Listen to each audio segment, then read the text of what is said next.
Good afternoon, everyone, or good evening, wherever you are. Thank you all for joining our event. Just a few housekeeping notes before we start our session. Please mute your mic during the speech. We will have Q&A at the end, and you can feel free to turn on your mic and ask questions at that time. The event will be recorded and video link will be available for those who cannot join us today but want to watch it later.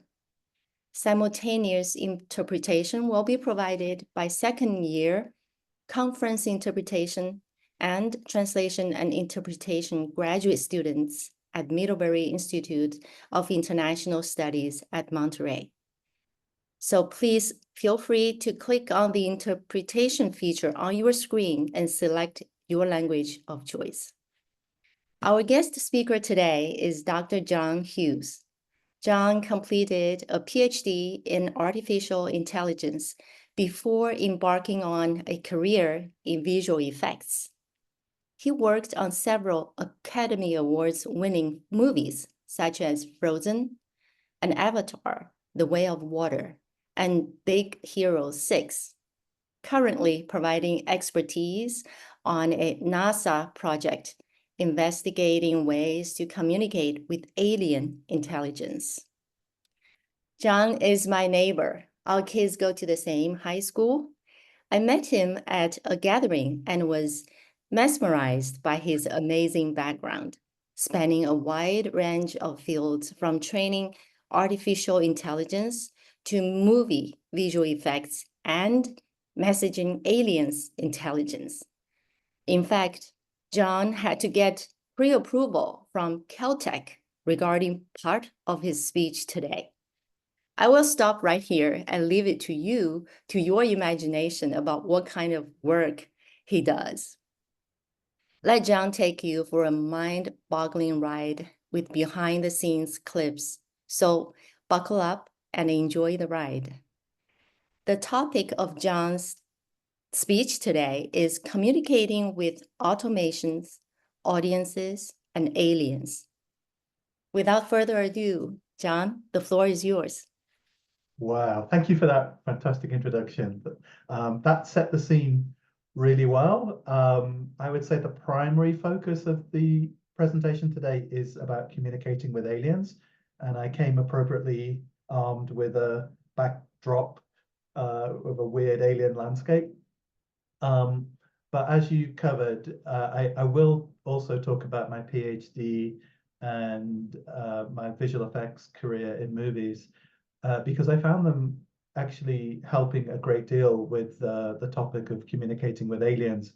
And that may not be so obvious at first, but as we get into it, I hope you'll see how all three topics relate to each other in an interesting way. So why did I choose the title Communicating with Automatons, Audiences, and Aliens? Well, I just wanted to be fancy with having three words that start with A. But automatons really means machines. And so the first part of the presentation will be talking about machine learning and about my PhD into machines learning human languages. And I did my PhD 35 years ago. And at the time, the thought of having something like ChatGPT was just unimaginable. So we've come a long way, but I will be talking a little bit about the current state of natural language processing. With the second part of the presentation in which I called audiences, that's about cinematic storytelling. So I specifically do visual effects for movies, and even our job involves a lot of thinking about narrative. And I didn't want to spend a lot of time on this topic because it's a big topic. So I will be focusing primarily on characters that don't look like humans and how you can still relate to them, how they can still have emotion. And this will make more sense when we get into it. But also, when you're just doing a traditional visual effect like fire or water, you can still add a lot to the narrative about how you do those effects. So for example, you can make a fire look threatening, or you can have a fire look comforting because it's adding warmth when you're cold. So depending on the context and how you actually create that effect, it can actually change the meaning. So I'll be getting into that a little bit, but the largest part of the presentation will be the final part on communicating with aliens and relating to the current project I'm working on at NASA and Caltech. So yeah, let's get into it. So start with the PhD into machine learning. And when I started doing this in 1989, seems so long ago, I guess my primary focus was thinking about this as thinking about the debate on innateness. You know, are we born with a built-in language as a human, or do we learn it all from observing and listening to our friends and family, or is it something in between? And when it came to seeing what a machine could do, for me, it was important to think about what a human has to go through. And I wanted to be able to, in any way I could, replicate what humans do when they learn a language. So my thesis is called Automatically Acquiring a Classification of Words, which I carried out at the University of Leeds in the UK. So this is Leeds, which is a bit of a forgotten city, I think, when it comes to the UK. It's a lovely city on the 3 days in the year when it isn't raining, and it's one of the biggest cities, but people don't tend to know it as much as Manchester or London or Edinburgh. So I honestly think you should check it out if you ever get a chance. It's a beautiful city. I didn't want to give too much about the history of Leeds, but this is my favorite fun fact about Leeds. It actually has the oldest surviving moving images in existence. There was an inventor called Louis Leprance, a French inventor who lived in Leeds, and this is his entire repertoire. Each of his movies is only about 2 seconds long, and there's only 3 movies surviving that were shot through a single lens. He has one other movie that was shot through multiple lenses. But these are from 1888, and the movie on the left is the oldest surviving moving image. And we know its date pretty accurately because of the 4 people that you can see dancing, the one in black at the back, she died 10 days after this was made. So we know the date that this movie was made. So the university itself is a really fantastic university. It's a mix of old and new buildings. I enjoyed my time there. And the building on the left was actually the place where I had my office. And after being in there for a little while, I found out that it used to be J.R.R. Tolkien's office when he was a professor of Nordic languages back in the 1920s. So that was a kind of nice thing to learn. And my building was next to the building where we had the student union, and it's also quite well known in Britain, at least, for having the largest student music venue in the country. And it's had everyone. It's had Paul McCartney, Jimi Hendrix, Queen, Rolling Stones. And it's really famous for having the Who perform the album live at Leeds, which some people say is the best live album ever made. So what was my task when I was doing my PhD? Well, it was to try and learn the structures of a human language without any kind of human supervision. So using unedited data. By unedited data, I mean, if you scrape the content from forums, often that content is full of spelling errors, grammatical errors. Sometimes the sentences are, they might be half formed. There might be all kinds of, it's not as neat and tidy as scraping data from a book, which has been edited, and it's much tidier. And for me, that was actually a good thing, because humans, when they learn a language, the language they listen to is also messy. So I thought, as a fair test, the machine should have messy data as well. at the time that I was doing my research, there existed lots of data sets that were annotated by experts to give it parts of speech and things like that. And those are normally termed corpora. And those, I didn't use those in my machine learning, but they're actually really useful as a way of evaluating your learning, because you can compare what the machine learned to what humans had annotated. This is an example of one of the corpora that I used. This is called the Lancaster Oslo Bergen corpus, lob corpus. And you can see that in this case, there's 4 columns. The first column tells you the location of the text. The second column in this case gives you extra information. An example is the H tells you it's a header. The third column is telling you the parts of speech, like plural noun, preposition, determiner. And the fourth column in this case is the actual text itself, which I think this was taken from a newspaper article. As I said, this wasn't used when I'm training the machine. This is used to evaluate results. So I think I kind of briefly touched on this, like why it's a good idea to use low quality data. I tried to have about the number of words that a human is supposed to be exposed to until the age of 5. There's various estimates for this, but some estimates say a human child is exposed to about 30 million words over their first 5 years of life. So that was the size of my data set, something like that in that order. And as I said, the data was very imperfect. But it was still able to learn, structures of language. I won't go over all the kind of patterns that I was analyzing, but this is just to give you an idea of the kind of things we were looking at. So if you sample the position of a type of word in a sentence, some word types might favor the start of a sentence, or they might peak 2/3 along the length of a sentence. There's a sort of fingerprint that you can get if you sample that kind of data. So here's an example of 3 similar words, like would, could, is, are, and you can see that they have a similar pattern, a similar fingerprint. But if you look at the last image, D, you can see if you look at 3 words that are quite different, then the fingerprint doesn't match at all.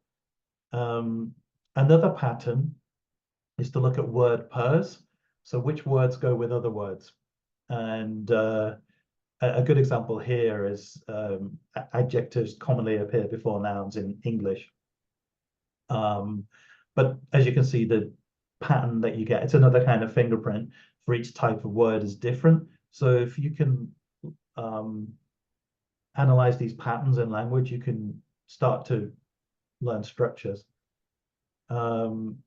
And again, I've got the same 10 words that was in the previous example. And when you look at similar types like A, B, and C, you can see that the pattern is very similar. But if you then compare 3 dissimilar words, then they have a very different fingerprint. One process that I did in my learning is something called clustering. And with clustering, what you do is you look at your data set, and using the measures that you've calculated, you look at which 2 words are the closest. So in this simple example of 10 words, it's found that he and she are the most similar out of those 10 words. And what it does is it groups them together. And if you look at stage 2, I don't know if you can you see my cursor? But he and she are together, they've been grouped. And then what you do in the data is you group all of their data sets, and then you look for the next most similar pairing, which in this case is would and could. And then you keep doing that process, grouping words one at a time, until you start to build up this tree structure. And the important thing about the tree structure is if you look at the order that the words group together, so we had he and she first, would and could second, third is and are, you can see that the length at which they join is increasing. So 3 is more to the left than 1 and 2, 4 is more to the left, 5 is more to the left, and eventually every single grouping will join together into a single entity. And you can do this process for any number of words, 10,000, 20,000, and it'll start to group finer details. So in my PhD, I just ran it on 2,000 words. And but you started to get groupings that looked like this, where you're learning syntactically similar groups, but also semantically similar. So here you've got, if you look at group 20, where you have the nouns, but they're also related to time. An example on the next page, group 75 are verbs, but the cognition verbs, they're to do with thinking or believing. And the exercise demonstrated that structure could be acquired using a sort of statistical analysis process by machine. So that sort of squashes 4 years of my life into a very short period of time. That was the research I did 35 years ago. The interesting thing now is we have large language models, which work through neural networks, but in some ways they're doing something similar. They're just doing it on a much, much bigger scale. I had, I think, less than 30 million words that I sampled in total, but ChatGPT at OpenAI or Gemini at Google or Llama or Meta, they're looking at hundreds of billions of words or trillions of words. And they're looking at publicly available data, things like Wikipedia and forums. Forums a little bit like what I was doing, but they're also looking at repositories of books, Project Gutenberg, that kind of thing, where the data is a bit cleaner than what I was looking at. And they do also have some supervision. They will annotate some of the text to describe the content.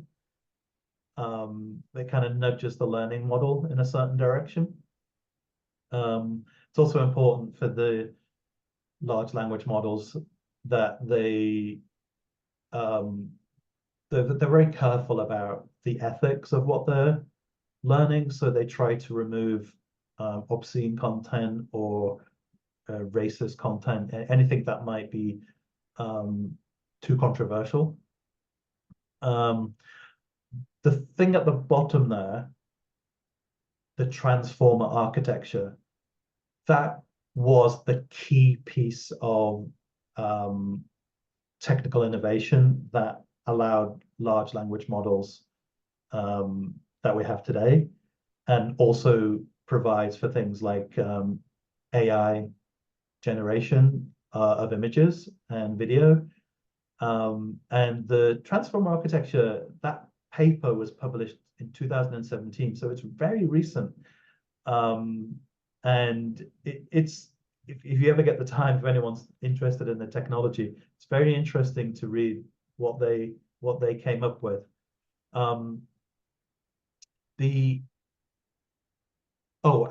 already mentioned some of this. Like the large language models today prioritize high quality sources.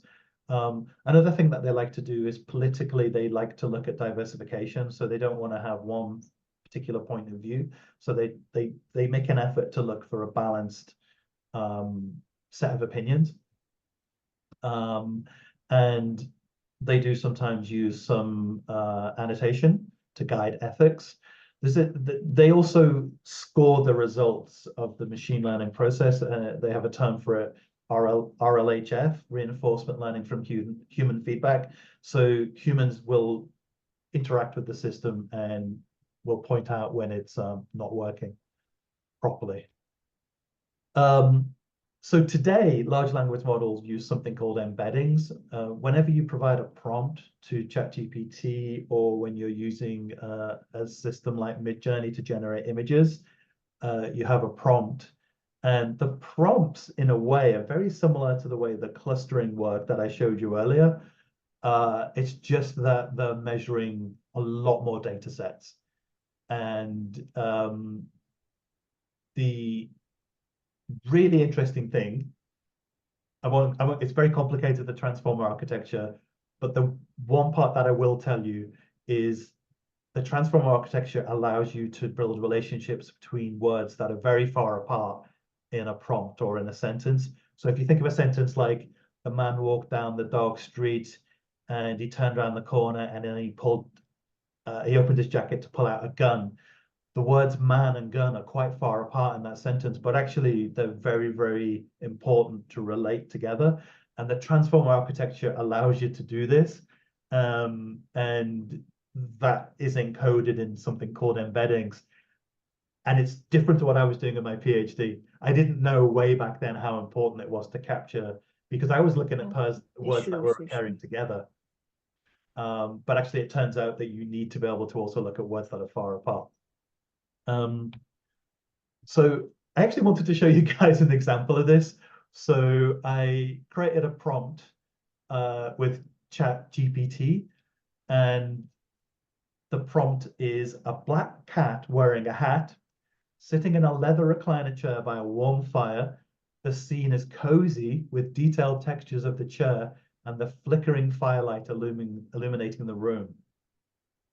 Now, we're going to give 3 prompts, but we're only going to change 1 word.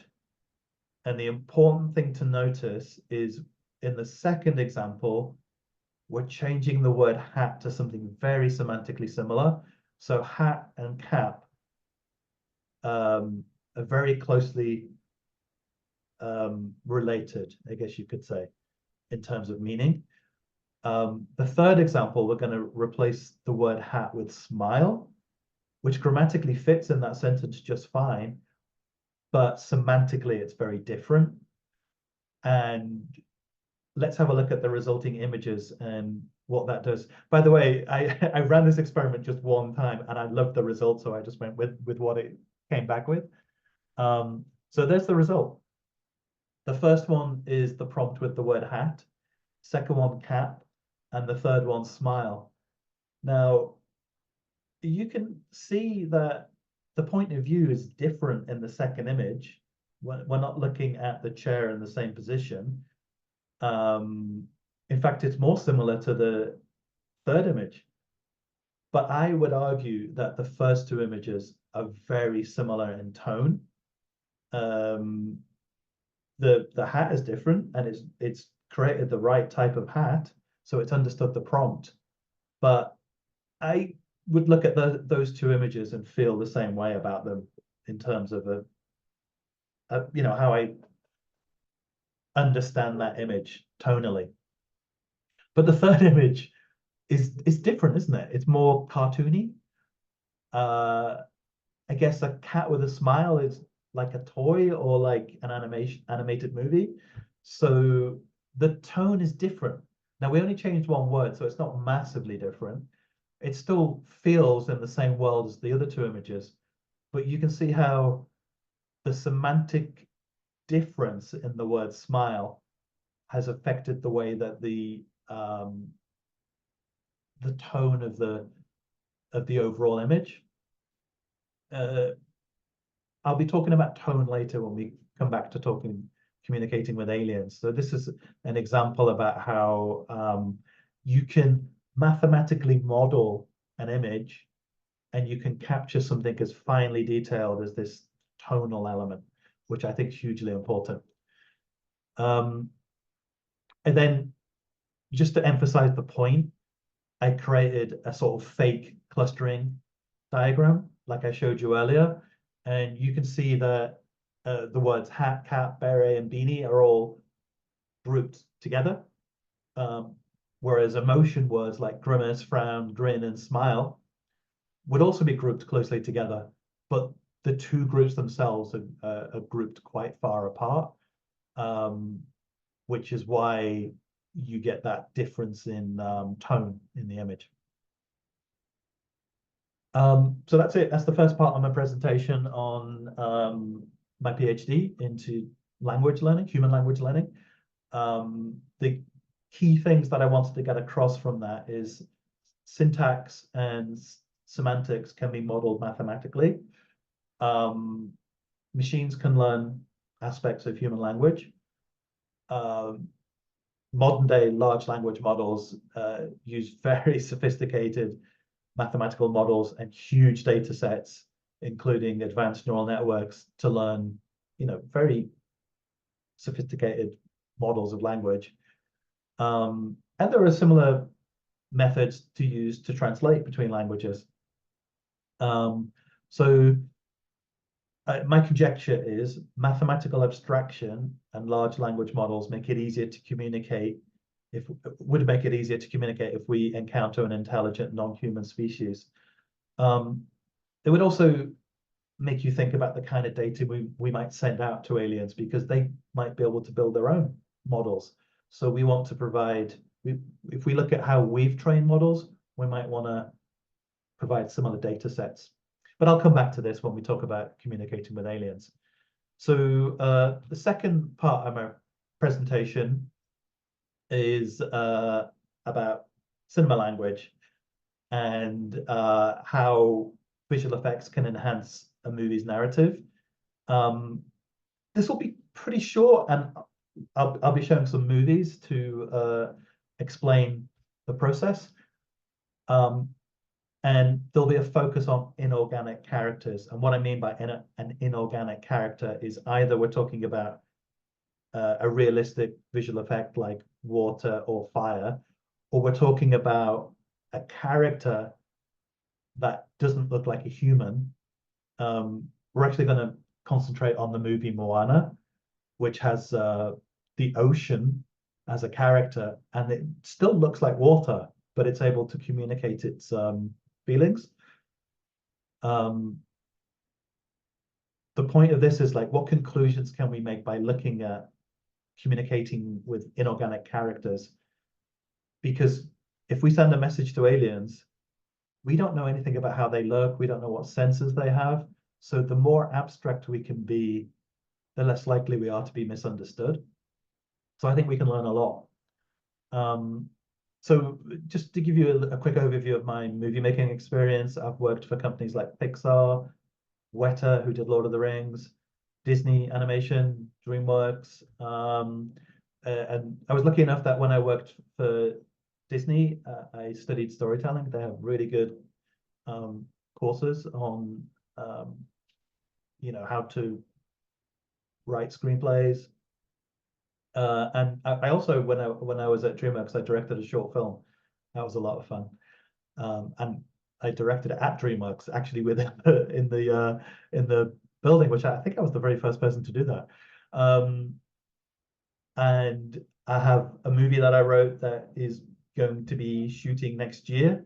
I've sold a screenplay 5 times.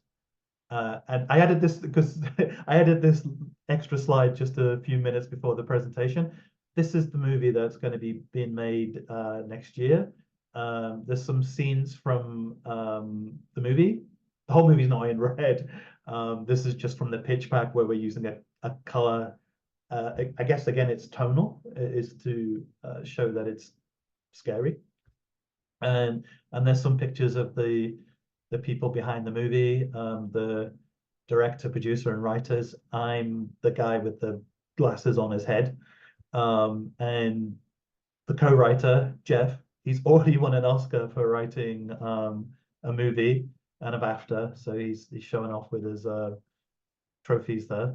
I'll put that link at the very end as well if you're interested and want to know more. My visual effects experience includes live action. I'm roughly split half between live action movies and animated movies. So some of the live action movies I've worked on include the most recent Avatar movie, Suicide Squad, Watchmen, I Am Legend, Spider-Man 3, and Hancock. All of these are scenes that I worked on. And for animated movies, I worked on Elemental for Pixar, Moana, which I'll be talking about next, Kung Fu Panda 2, The Croods, Big Hero 6, Frozen. I can't remember which of these. Several of these won Oscars for Best Animated Movie or Best Visual Effects. I know Avatar won for Best Visual Effects. I think Frozen won an Oscar for Best Animated Movie. Big Hero 6 as well, I think. So I'm now going to play a minute long show reel. My show reel's pretty long. It's more like 8 minutes, but I just did a cut down version. One thing I'll say is when you see water at the start of the reel, everything that you see, every water element that you see is computer generated. There's no real water in any of these scenes. Somebody shout if this doesn't play, but I'm assuming it's going to play okay.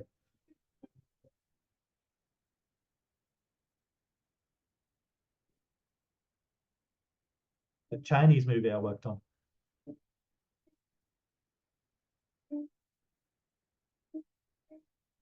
I did the dust in the Mars landscape.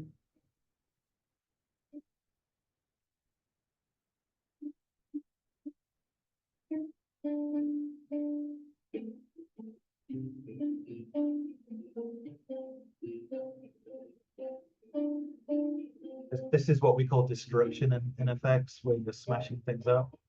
I do a lot of water and I do a lot of destruction. I did every effect for this character in Spider-Man 3.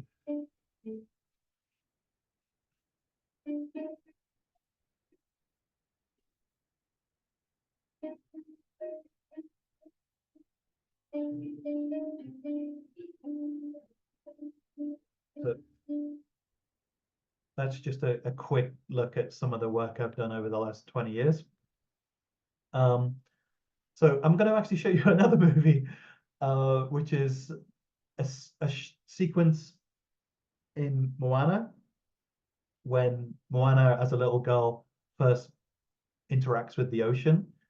And I think this clip's quite long, maybe over a minute, but it's important to watch the whole thing. And then I'm going to go through it again a second time and step through it and talk about the points I want to make about how this is adding to the narrative. So let's just watch the movie first, the section. The key thing I want you to notice is that the sort of supernatural part of the ocean is very subtle at first. It starts off very gradual. It's behaving in a way that water doesn't normally work, but it's nothing huge. An ocean could be scary, but this isn't scary at all. The reason this is happening is because Moana, for those who haven't seen the movie, Moana just saved a turtle from being attacked and got it to a baby turtle, got it to the ocean. There's the baby turtle. So the ocean's thanking her. So this is the first time we really see the character of the ocean. And that doesn't look like a human at all. But it's still emoting. We can still understand something about what the ocean's thinking, which is incredible. And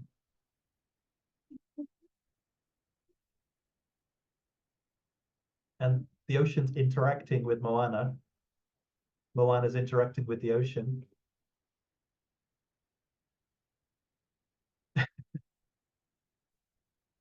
But it still looks like water. It doesn't look like a human.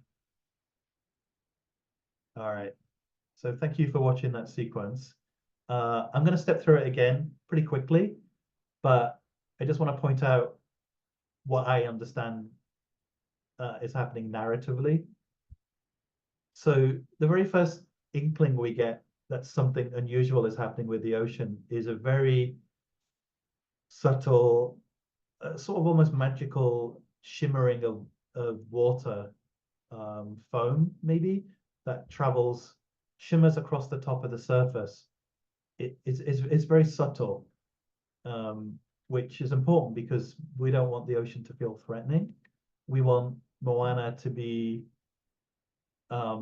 curious but not scared. And then the ocean makes a really small gap, revealing a gift that the ocean has left for Moana to say thank you for saving the baby turtle. But as I mentioned earlier, it's very it's a very small magical deviation from normal. The ocean isn't doing anything large scale at this point.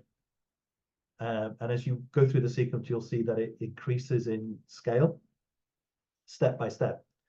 So this is really about building trust. So Moana doesn't feel danger about going into the ocean, which is what she's doing to pick up the gifts. She's confident and happy to keep going, and gets closer, picks up more gifts. Again, the ocean's deformed, but it's increased in scale. It's a larger deformation, but it isn't anything huge in scale, at least not yet. So Moana's actually come quite a long way, but she feels safe because the ocean is deviating gradually in a non-threatening way. And this shot's important because it's just really beautiful, and it's a way of narratively explaining that this ocean has good intentions, and it just feels, as an audience, we feel happy about this situation, which actually is really, really scary if you think about it. If that ocean just decided to let go of the water, it could be deadly. But we don't feel that when we watch the scene. We just feel it as a sense of wonder. And it's only quite late into the scene that the ocean actually reveals itself as in any way different than a normal ocean. This is the only hint we get as a sort of character of the ocean, and it's really nothing more than a wave. But that wave can deform itself, and it can express emotion by quizzically moving its head. They're checking each other out at this point. Moana's looking at the wave, the wave's looking back at Moana. And so Moana's curious, so she interacts, she touches, and the wave touches back with a playful splash. Again, this is actually quite fun. You know, the way there's no threat happening here, even though it could be a hugely dangerous situation if presented differently. And now it gets playful. The wave plays with her hair, and it makes a really funny hairstyle, and then gives her a gift that, if you haven't seen the movie, this gift is a really important part of the movie. And if you have seen the movie, you'll know how this relates to the ending. And I found this moment interesting as well. When Moana's father calls out for her, the wave actually looks startled, like it reacts like it's almost scared, which is really unusual. And it quickly thinks, I need to hide, because we don't want to just let anybody know that I'm a real thing. I need to stay hidden. So quickly the ocean fixes the hair and gives her a safe ride back to shore. I hope you can understand that there was a lot going on narratively in that short sequence, and we learned a lot about the ocean as a character who does come back into the story later and is important. We also learn a lot about Moana this way through the interaction. It builds that relationship of her and the natural world, which is a big theme of the movie. I'm going to just do one more example before going on to the final part of the presentation, and this is this is a simulation I did for the miniseries Unbelievable. I'm guessing that most people haven't seen this, so I'm going to show a clip that I edited. The key thing I want you to watch out for is the water, the river it's all CG. I did the water simulation. Actually, everything in the scene is computer generated except for the actress and the bridge that she's standing on. So anything you see when she's looking over the bridge in the distance, anything that's land in the distance, or there's a second bridge, I think, that's all computer generated. But the thing I want you to look out for is the water speed is changing, and you're not really meant to notice that consciously. But I think subconsciously it will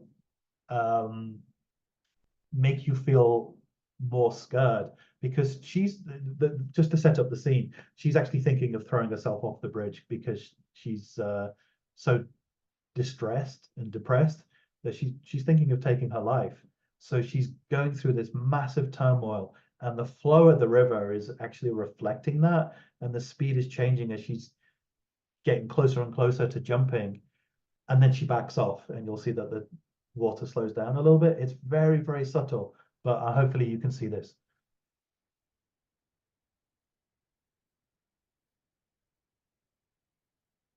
So her and the foreground bridge are real, everything else is computer generated.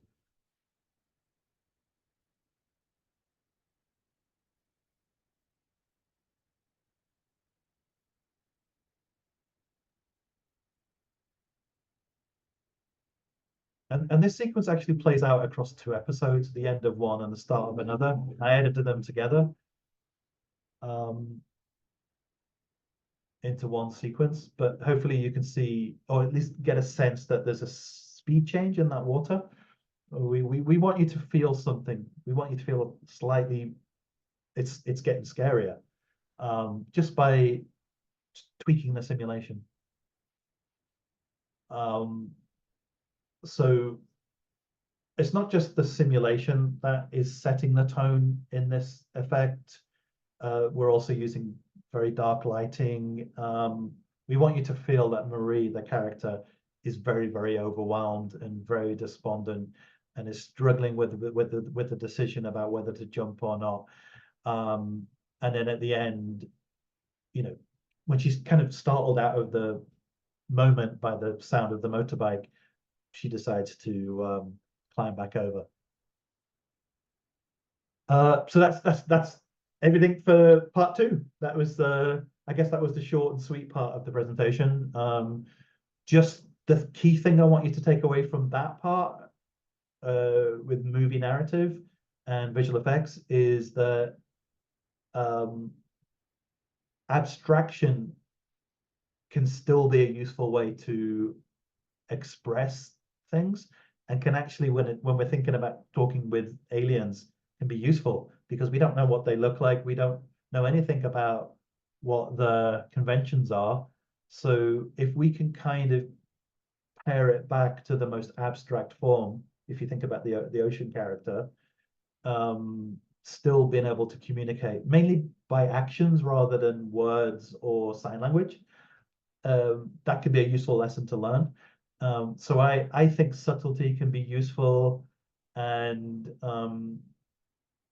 sort of a kind of neutral animation is a way of putting it. You know, we should study these kind of things, I think, and learn from them when we're thinking about communicating with aliens. Okay, part three. Now we get to the interesting stuff that I'm doing at the moment. Messaging extraterrestrials, how we might communicate with aliens. So this is part of a project that I'm involved with at the moment with NASA and with Caltech. And the scope of the project is how we might send messages to non-humans on a different planet somewhere out in space. But we're also looking at how we might send messages to ourselves. So imagine that we save an archive of data from today that we want someone to look at in 10,000 years or 100,000 years.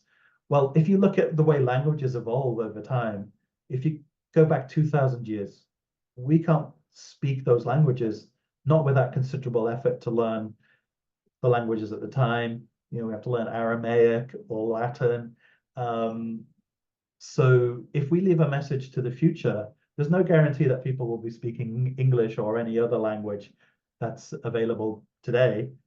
How do we leave that? How do we leave that message in a way that's easily understood?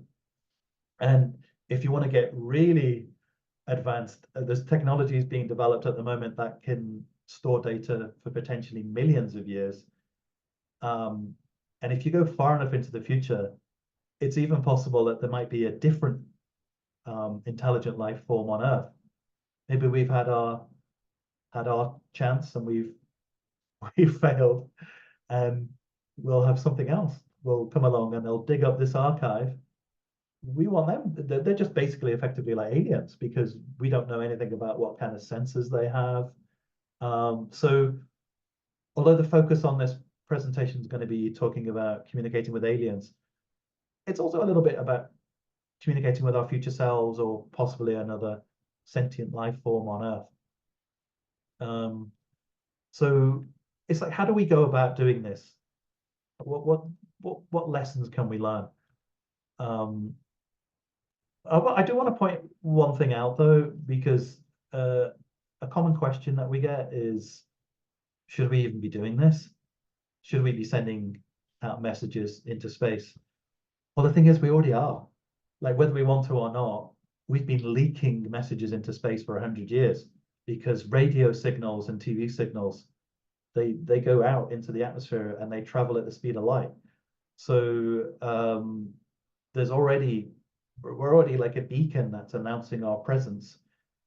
Now the messages do die off over time. It's not like by the time after 100 years, it's not as strong a signal as it was when it first left Earth, of course. And there is a point at which it sort of fades into background noise, but we don't know how advanced a potential technology is that an alien might possess. They might be able to boost the signal and get some meaningful data from it. But even if they can't get meaningful data, the fact that they can detect a signal at all actually announces that we're around. It basically points a giant arrow back to Earth saying there's an intelligent species on that planet because it's producing signals. So you could argue the reason that we want to communicate with aliens is to get ahead of the message. We want to be directing a message at likely targets and saying this is what we're about, so that they get the right message and don't misunderstand. So a targeted message would mean looking at likely candidates for where alien life might exist, and then beaming a message specifically in that direction that could be boosted and contains content that we have already decided is suitable to be sent. As I already mentioned, if we're going to do this work to get data sets together that we can send to aliens, those might be useful for humans in the future. So we think about archiving at the same time. It turns out that the other missions have already thought of this and thought about leaving data sets on the moon. You might think, well, why would you leave it on the moon? Well, it's actually a very good place to leave data because there's no atmosphere, so metals don't corrode. There's very little geological activity, so we're not going to get data destroyed by plate tectonics, earthquakes, and you hope to assume that at some point somebody goes back to the moon and can find these things. So that's become something that a lot of space missions are taking seriously, that if they're going to go to a place anyway, they might as well take an archive of data with them and have it be stored. The technology for doing this is rapidly developing, and I just mentioned a few. So there's fused silica glass, which can last for tens of thousands of years. There's sapphire disks, which could potentially last millions of years. Synthetic DNA, also millions of years. To my knowledge, the first attempt to leave an archive outside the Earth was Israel had a lunar probe called Bereshit, which unfortunately crash landed on the moon in 2019. But that had what they called the Lunar Library, provided by a group called the Arch Mission Foundation. and it had an entire copy of Wikipedia on it from that time. And it used nanofiche technology, which was like nickel sheets with like very fine detail etchings on it. We don't know if it survived the crash landing. It may have done, but it certainly set a precedent for how others might go about doing this kind of thing. So I mentioned that we've been leaking radio signals, TV signals into space for 100 years. So who might have heard us? Well, let's take that measurement of 100 light years, which is the distance that those signals can travel in 100 years. And it turns out within that distance, there's about 60,000 stars. Up to about 10% of those stars are like our sun, spectral G class. So that leaves about 6,000 stars. And recent estimates by astronomers are that 22% of stars similar to our own also have habitable Earth-like planets. Normally we use the term exoplanet for any planet that's outside of our own solar system. So how many habitable exoplanets does that give us? Well, potentially up to 1,300. That's quite a few. And I gave my sources for where that data comes from. This is an emerging field, so data is changing all the time as we learn more about how we can analyze whether a planet has an atmosphere, whether a planet has water. You know, there's a lot of factors that are important. So just to explain what a habitable planet is, well, if you think of our own solar system, the Earth has allowed life to form because it's just at the right distance from the sun. If it was further away like Mars is, it would be too cold. If it's closer like Venus, the danger is you would get the runaway greenhouse effect, which makes a atmosphere way too hot to sustain life. I can't remember what the surface temperature of Venus is, but it's like 700 or 800 degrees Fahrenheit or something. It's boiling hot. We have like, I think we've got a couple of pictures from the surface when a lander was able to get through the atmosphere and land on the surface, quickly beam some photographs back to Earth, and then it melted within about a minute, I think. So there's a small distance from the star in which a planet needs to be, and that's called a habitable zone. As I said, there's estimated to be over 1,000 of those within 100 light years. It's worth pointing out, though, it's not just about how close you are.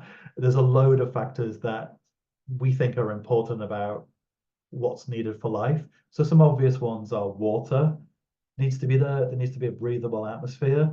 One that might be less obvious is we have a molten core. We have iron at the center of the planet. And the reason that's useful is it creates a magnetic, the magnetosphere, which is, when we look at a compass, it points north. But the magnetism of our planet also protects us from deadly cosmic radiation. It sort of pushes it around us. So we would also want a habitable planet to have something like that. There's certain chemical elements that are important for life to form. We think that geological activity like tectonic movements, earthquakes, weather patterns are actually important for life as well. It kind of stirs the pot, and if everything's too still, things don't get mixed up enough. So that's important. And then probably things like the size of the planet, the mass, the gravity. There's probably a range that life needs as well. So when we're looking for alien planets, we're kind of looking for a checklist, and some of these things are more measurable to us at the moment. Some things are pretty hard to judge, but we get better technology all the time, which helps us decide which are the best candidate planets. So how close is the nearest habitable planet based on our measures at the moment? Well, it actually turns out that our nearest neighbor might have a habitable planet. So Proxima Centauri is the nearest star. It's just over 4 light years away. So when we're sending radio and TV signals into space. In just over 4 years, they get to watch our old episode of Breaking Bad or whatever it is. But that's our closest star, and Proxima Centauri has a planet which is referred to as Proxima Centauri b, and that is very similar to the size of the Earth.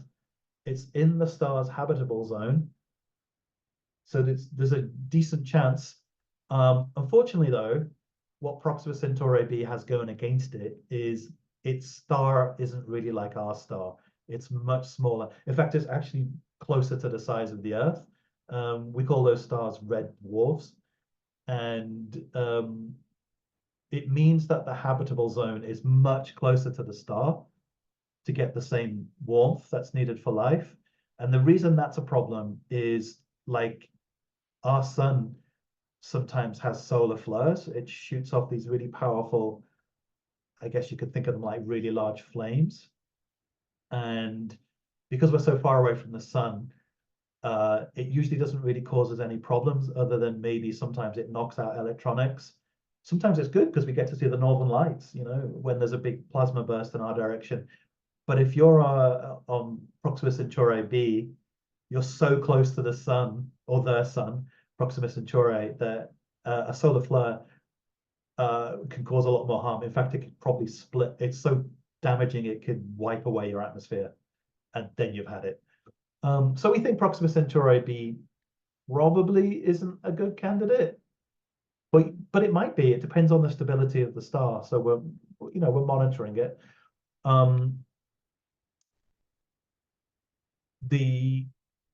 Another candidate is Tau Ceti e, which has been ranked as the third most Earth-like exoplanet that's been found, or at least it was when this diagram was made, which was over 10 years ago.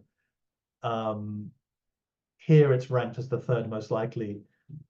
I think more recent reassessments have said it's not really the best candidate or third best candidate anymore for various reasons. But Tau Ceti is only 12 light years away, which still, in terms of the distance of the universe, is pretty close. And recently we discovered another planet orbiting around that star, which is Tau Ceti F, and actually that's also a potential candidate. So I just wanted to show this to show that there's potential habitable planets pretty close to us. So I'm gonna switch tack a little bit. That's the kind of space science. Now I want to talk about how humans communicate. So I'm going to ask a question, and I know you aren't allowed to answer me, but just to yourselves, try to think of the answer to this question. Why is this woman sticking out her tongue? I'm curious if any of you know this, and at the end maybe someone can admit if they had the right answer. But let's step through it. Why is she doing that? Well, she's obviously telling you that her tongue isn't black. That's very important to know. And the reason she wants you to know that her tongue isn't black is because demons have black tongues. Well, everyone knows that. And she's showing you she's not a demon, obviously. And that's how Tibetans show that they have friendly intentions. They want to show you that they're not a demon. Hey, I'm just a normal human, so I don't have a black tongue. Now, I'm going to guess that the majority of people, unless you're Tibetan, perhaps, or maybe Chinese, maybe, I'm imagining most people didn't know that. So I know she's smiling. So, oh, hello? Oh, I can hear someone talking. I know she's smiling, so you can tell she's being friendly. But imagine she just poked her tongue out just to tell you that she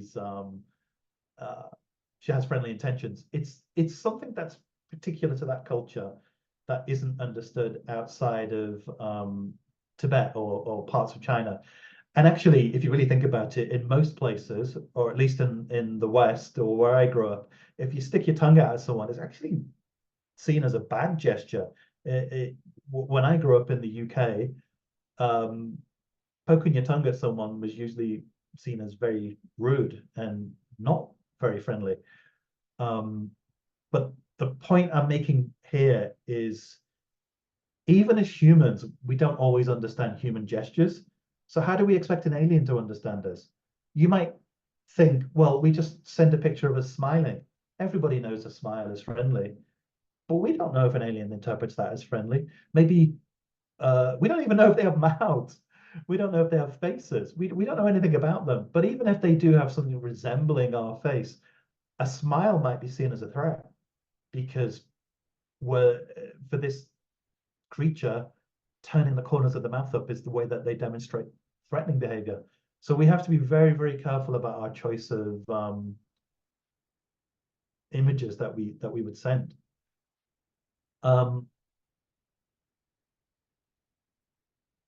Here's some other examples of gestures that tend to be particular to a society but not universally shared.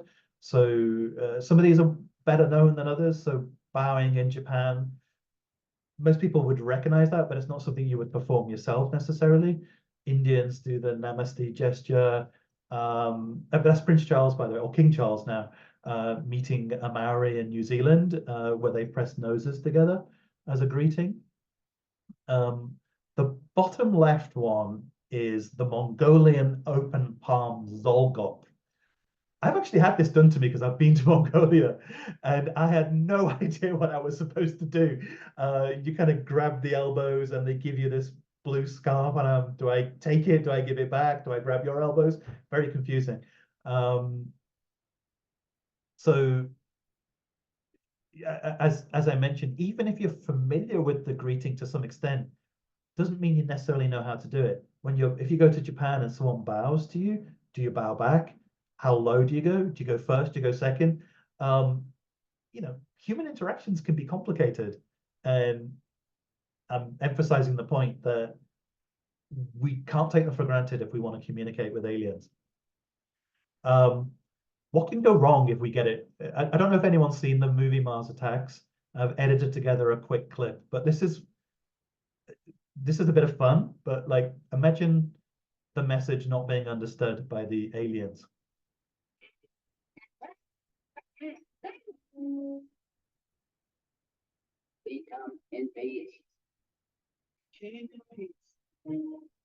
So a dove, it's a sign of peace, isn't it? Well, not if you're an alien or a Martian in this case. That Martian's terrified of it.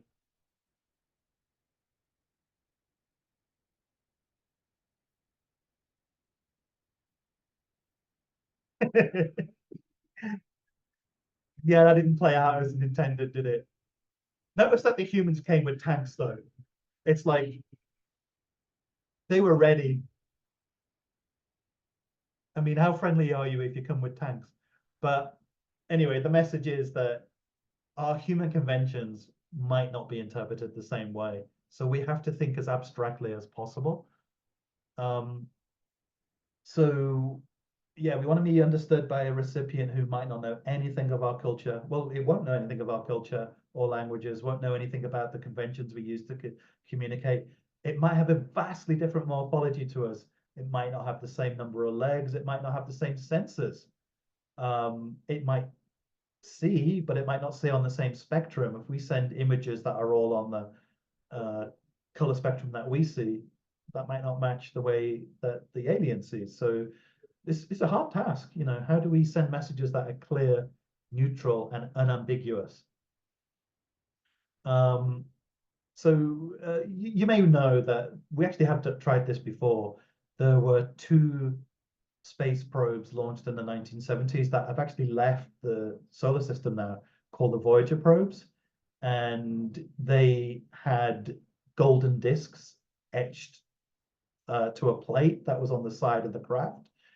And they didn't have much room for data, but they did include some recordings of music. They included some images, and definitely at the time, we thought it was a good idea to send messages saying we are friends. Like, we just record that in multiple languages and show some happy smiling places. So British or Americans might say we are friends. Spanish people might say somos amigos.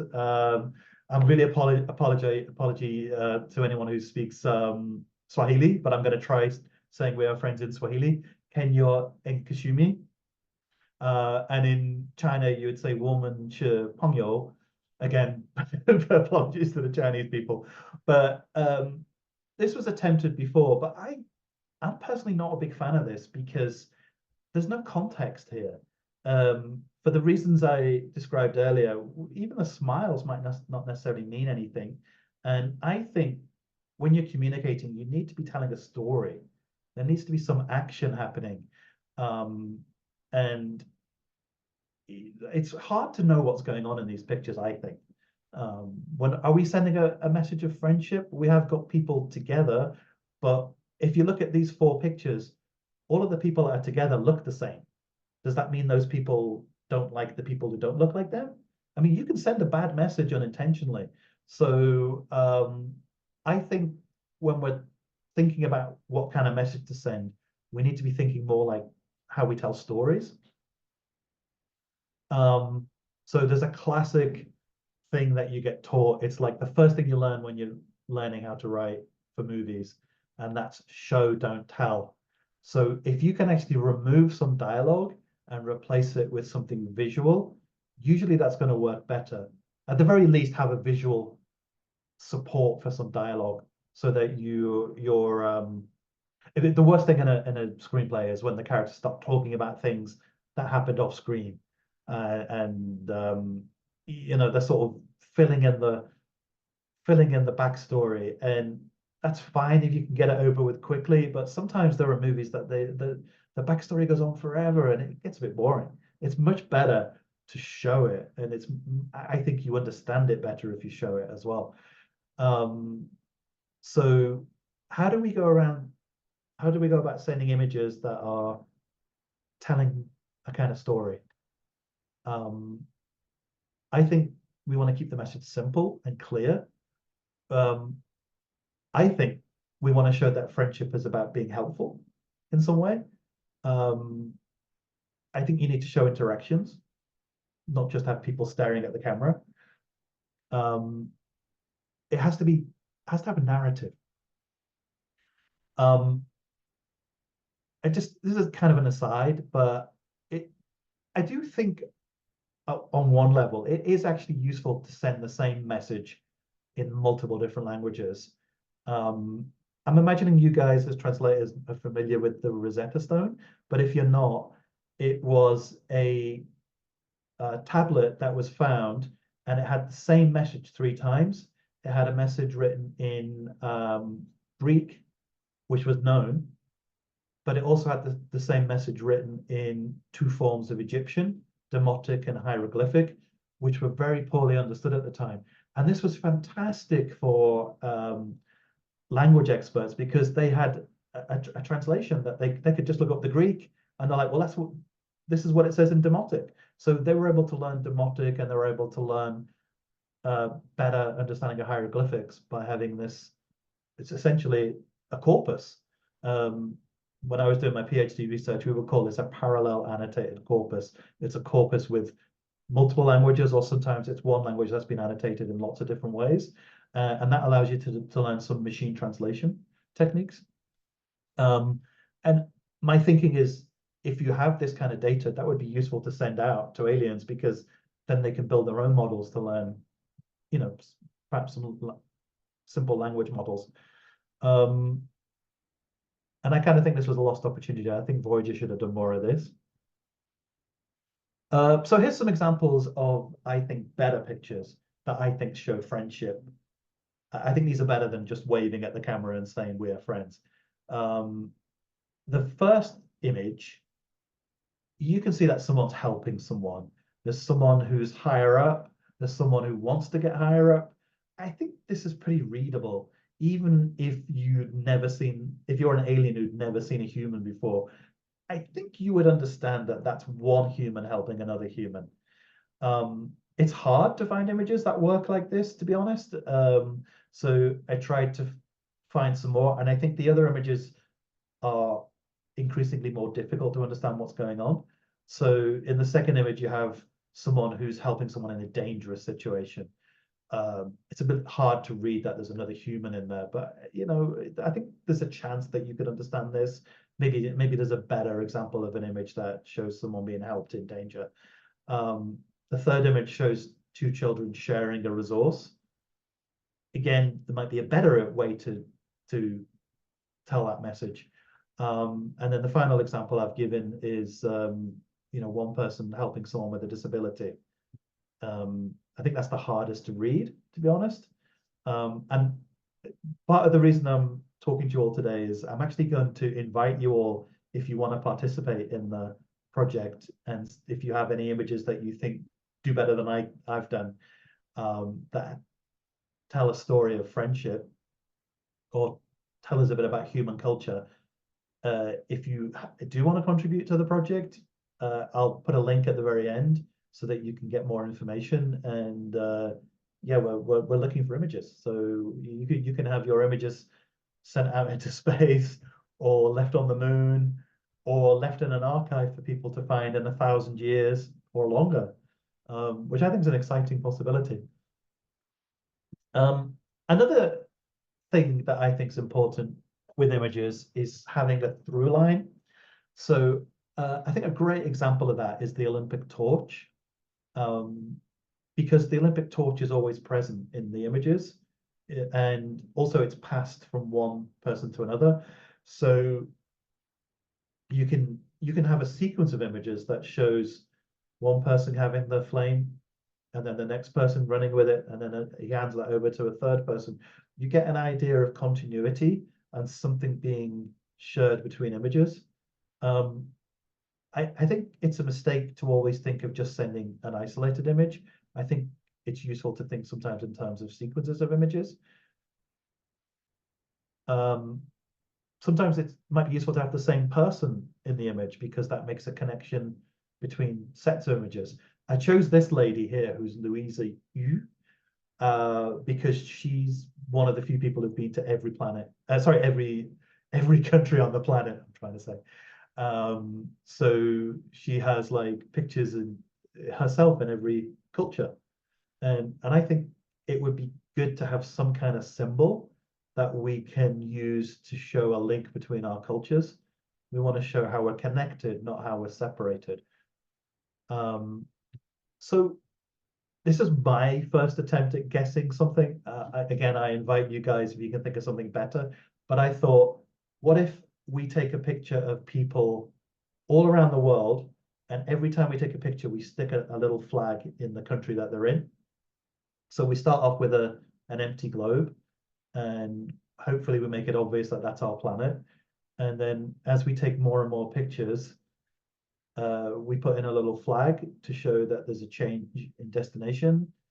And if we then take a picture with the person holding the globe with the flags in it, it sends a message that we're connecting across cultures. You could extend this idea by actually having the person from one place travel to the next place. So if we have Japan, we have a picture of someone in Japan, and then they go and meet the person in China. The Chinese person then goes to Korea. The Korea person then goes to Russia. However we want to arrange the sort of path around the different cultures in the world. Again, maybe you can think of a better idea, but that was just, to me, the important thing that's happening here is we're thinking about linking the images, and the linking is the powerful part, because it sends a message that's more powerful than the individual images. And I think it's easier to understand by the recipient. So there's a science, I don't know if you're familiar with this term, called semiotics. And semiotics is the study of how to communicate in a way that's neutral. And it's needed because, well, it became more important when we started to dispose of nuclear waste, because we realized that the nuclear waste sticks around for thousands of years or millions of years. And we wanted to leave warning messages to anyone in the future. Hey, don't dig here because it's dangerous. But we can't just say, look out, in English, because in thousands of years, they may not speak English. So how do we do a message that is understood by people who don't speak our language? And obviously, this is the same kind of thinking about how we might send a message to aliens who also don't speak our language. So that's the language, that's the study of semiotics, and very important to our task. So I think we can learn from what these guys have already been thinking about. Now, the focus is on still images at the moment, and that's because still images are better at lasting over long periods of time. Moving images, if they degrade, they become difficult to play back. It's also difficult to put them in a way that's obvious how they're played back. But I think we should still think about moving images, and the technology is improving all the time. Maybe we can think of really, really short moving images that tell a story. Or we can think about really small, efficient animations that don't take up a lot of space. But it's something that, well, it's an ongoing discussion. I'm pushing personally for more inclusion of moving images, so I'm hoping that's the way the project goes. The way we encode movies typically is like for cinema, we usually break it up into 24 frames a second. And that's interesting because the reason that we chose 24 frames a second is our eyes work in a way that if we have that many frames, we see the image as a continuous image because we have persistence of vision. If we were to play that movie back at 24 frames a second and actually capture it with a really high speed movie camera and then play it back, you'd actually see that the footage is showing a frame and then it's showing a gap and then it's showing a frame and then it's showing a gap. In other words, it's on, off, on, off, on, off. So the image isn't really moving. It's just our brain is really good at assembling the image back and we don't notice the gaps. But again, that's a human trait. That's how our eyes work. It's how our brain works. We don't know that an alien would put it back together that way. They might not see it that way. So we have to think a little bit about how movies are encoded so that they play back in a neutral way that an alien intelligence would understand, even if they don't have the same sensory apparatus that we have for vision. And I think, again, it's a little bit technical, but I think we need to think about building a small little machine computer that we send along that encodes the movies and plays them back in a way that we're controlling so that it's done properly. We call this bootstrapping when we send data that controls how the data is presented. And they actually did this with the Voyager probes, because if you look at the first image, you'll see that they had some simple signs that were basically telling you how we count as a human in English. And those simple counts were then used to build up how the cell works. They had like a simple model of hydrogen, a simple model of a carbon atom, and then they used that to put together to show how DNA works. And then the DNA had a picture of a human. So they went from very, very simple explanation of counting system, and that helped. That in the theory is that would help the alien intelligence understand the later, more complex images. I think we could do the same thing with movies. We can build something that plays the movie in the way that we want. The emulator could also fix damaged images. So in computing, we call it redundancy, where you build in information more than once in a way that you can recover if the image starts to degrade over time and actually play back successfully. So that's something I think we should be thinking about more as well. This presentation was talking about 3 different periods of my life, and I'm going to sneak in a 4th one. I'm actually going to go back even earlier before my PhD, all the way back to when I was 15, and I wrote a computer game which is Extrath the Adventure. I only ever wrote one computer game for a computer that was sold mainly in the UK called the ZX Spectrum. I believe it was the first ever color computer in the UK, at least personal color computer.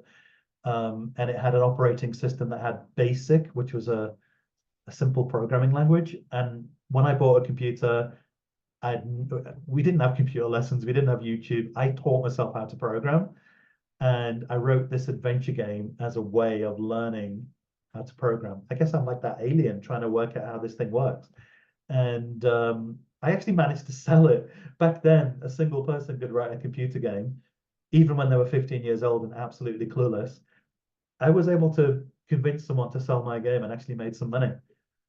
And this is pretty scary right now, but this is what it looks like. It's very, very low quality. It's hard to explain just how bad the computer was that we had to write this game on. The ZX Spectrum only had 8 colors, and those colors would exist in a block.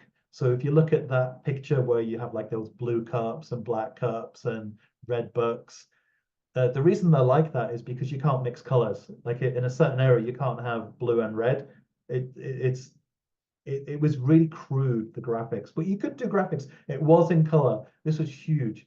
So I wrote this computer game, and the way the game works, it's like a big puzzle. You have to solve this puzzle, and if you can get all the way through all the puzzles, you've won the game. And I remember coming across someone had actually solved my game and recorded themselves doing a walkthrough video on YouTube, and it was 4 hours long. It was nearly 4 hours long. So even though they'd already solved the puzzles, they knew the answers. It still took them 4 hours to play the game.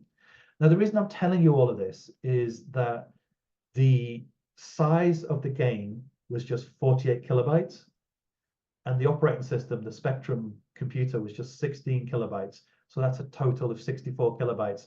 Now, most of you aren't familiar with how big a kilobyte is. I get that, you're not computer scientists, but I'm going to try and demonstrate to you just how small that is. So here's an image of the Earth. This is like a typical image that we might send in our communication with aliens. This image is 15 times larger than my computer game was and the operating system it ran on.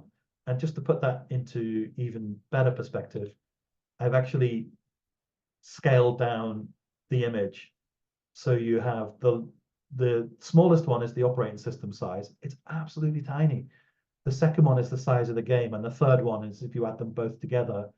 The point I'm trying to make is my game, which actually had moving parts to it, is way, way smaller than the image. So I'm saying it made me realize that you can actually provide moving images that are very efficient and small and tiny packaged if you do it in the right way. And we had to be very clever at writing efficient code back then in order to get it to fit in the tiny space we had available to us. So I'm going to be pushing on the project to maybe think about this a little bit as well. Like, can we learn some of the skills that we lost from 35, 40 years ago when we had to develop very, very efficient code to fit into a tiny space? Because we could be sending that on the mission as well. So me and my 12-year-old son, Franklin, had a chat about this. Like, how could we create a simple animation that would send a message of friendship? So I'm actually going to show you Franklin's version and my version. And I'm going to be honest here, I think Franklin did a better job than I did. I think I overcomplicated it, but I want to show both, and then you can make your own mind up. So this is Franklin's message of friendship. It's very simple shapes.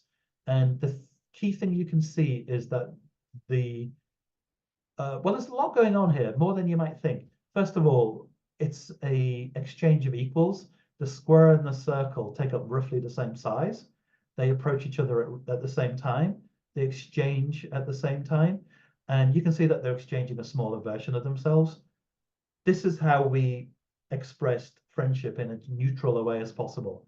So that's Franklin's version. Well done, Franklin. This is my version. I maybe overcomplicated it, and we did this independently, by the way. It's interesting how we kind of came up with a very similar idea. So we came up with the same shapes. and I deformed those shapes and exchanged. It's a similar idea to Franklin's, and then I just had it kind of. The idea here is that it's learning and adding value and then swapping it back, and then hey, we've learned we can make more of these. So I think on reflection, it would have been better to go with a much smaller story, and then perhaps you can have like a sequence of movies that tell the next step of the story and then the next step. But the point I'm getting at here is we're not doing it with human shapes. We're not doing it with, we're not using human emotions. We're trying to keep it as abstract as possible. Now, I'm not saying you throw away the human emotions. You want to have both, but I think it's important to have these abstract messages as well, because we don't know what I keep saying this point, but we don't know what the humans are thinking. So we don't know what the aliens are thinking. We don't know how they understand our culture. So we want abstract messages, and we want to represent our culture as well. And I'm making the point here. I think if you can tell the same message twice with an abstract animation and a follow-up photograph of human interaction that kind of shows the same thing, I think that's the best way to tell the message. And so that's it. Thank you for your patience. That's the conclusion of the third part about how we might communicate with aliens. Hopefully you understood that I was a little bit using the storytelling techniques from the second part from my movie career, and also thinking about mathematical modeling from the PhD that I did into language acquisition. I think all of it mixes together and helps us understand the process of how we might communicate in an efficient and ambiguous way. And then I'm just going to leave you with a final slide, which is my contact. That's my private email. And it's my name, but it has a sneaky little S in the middle for my middle initial, which sometimes people forget.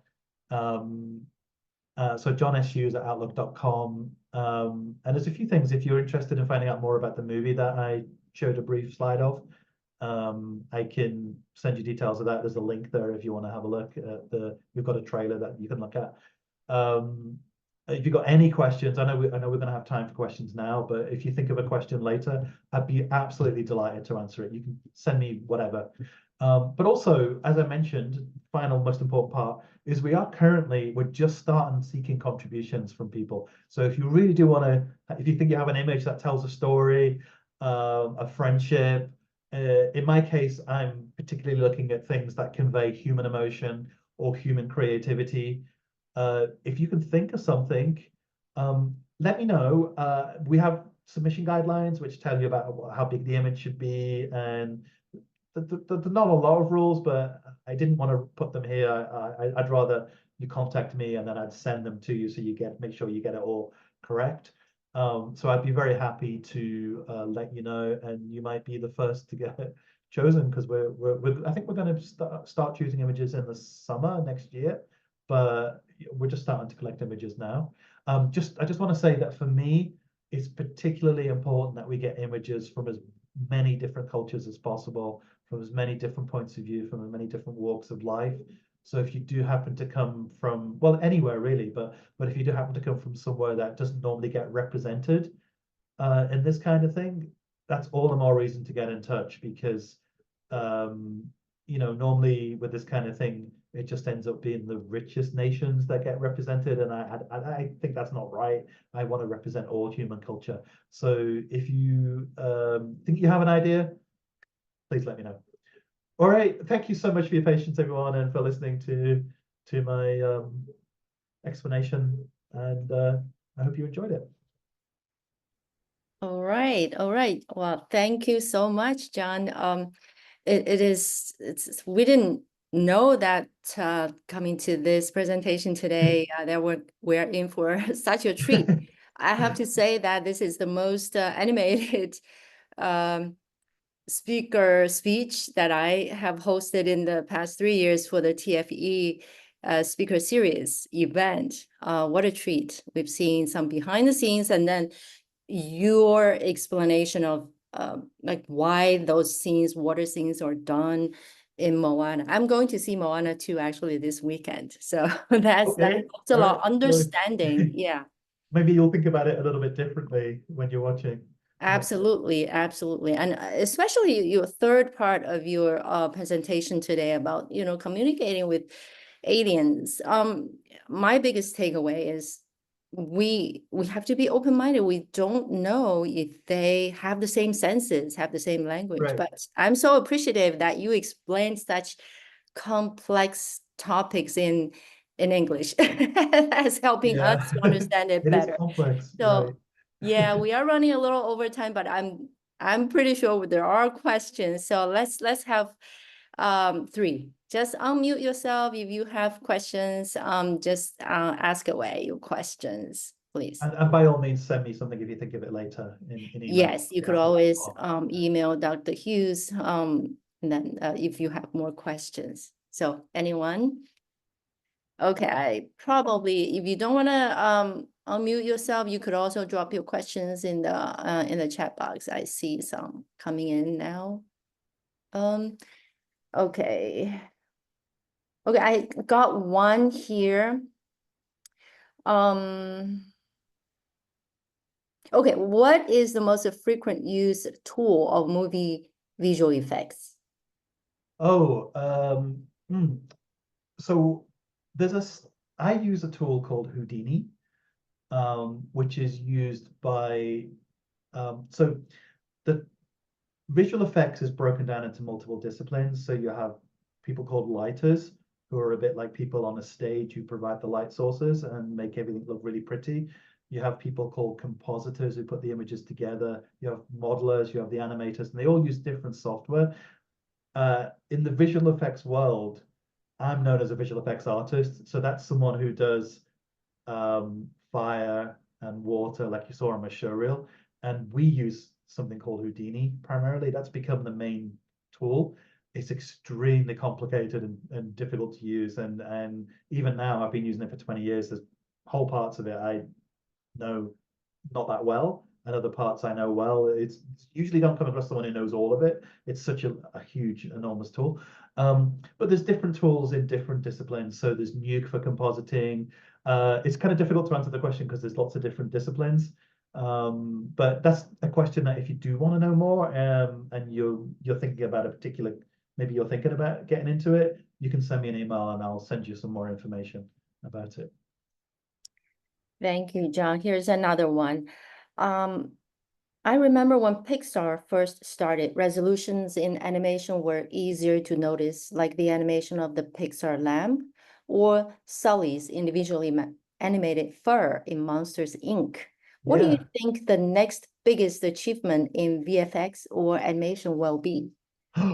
What an amazing question. I love it. I mean, I think recently we've had huge innovations, but they become less and less noticeable because they add maybe a subtle reality to images that aren't as obvious as those increases in. If you think about when Monsters Inc. came along and it was the first time we really had fur, that was a giant step forwards compared to Toy Story, and Bugs Life was the second Pixar film. And by the way, the reason that Toy Story is the first animated film is because back then they were only really good at making things look like plastic. So they did a story where everything's plastic. It wasn't just, I mean, obviously Toy Story is a classic.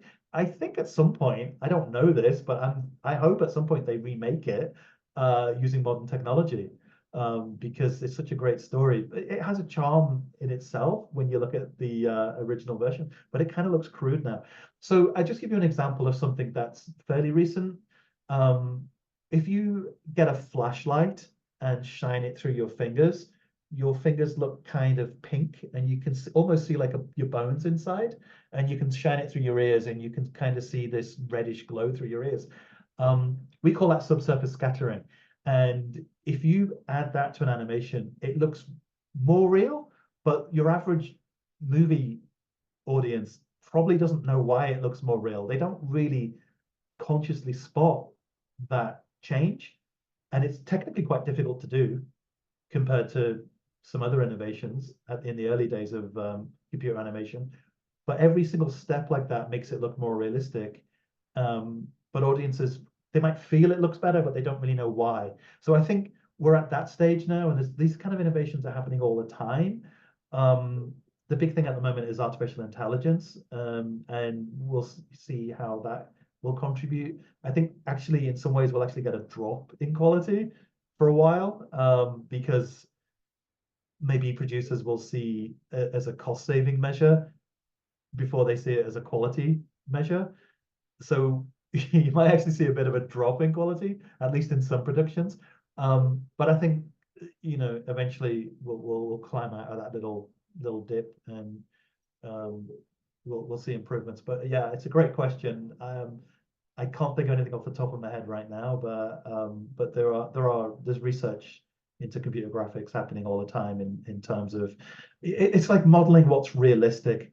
I guess I do have one answer for you. So when I worked for Weta on Avatar: The Way of Water, I think most people agree the water looks very realistic, and almost the entire movie is all the water is computer generated. There's I think one or two scenes where there's a little bit of real water, but you can't really tell which is which. And the reason that it's so good is because we had really clever people who are experts in physics and modeling the qualities of water at an atomic level. And I looked at some of the math, it's just bewildering. It's just so complicated. But they did such an accurate model of how fluids work that it just looks real. So it's all about trying to understand how the real world works, I guess. Put that into the movie. Great, thank you, John, for the such detailed answer. And then sorry, because of the time constraint, I know a lot of friends at Miss they have evening classes, so they might have to drop offline. However, thank you so much, John. I want to thank Miss for providing the platform for this event. I'd also like to thank our interpreters. Last but not least, the Translators for Elders team at Miss who produced and promoted this fantastic event. So we will see you next time. Remember to jot down John's contact, and if you have questions, ask him in email.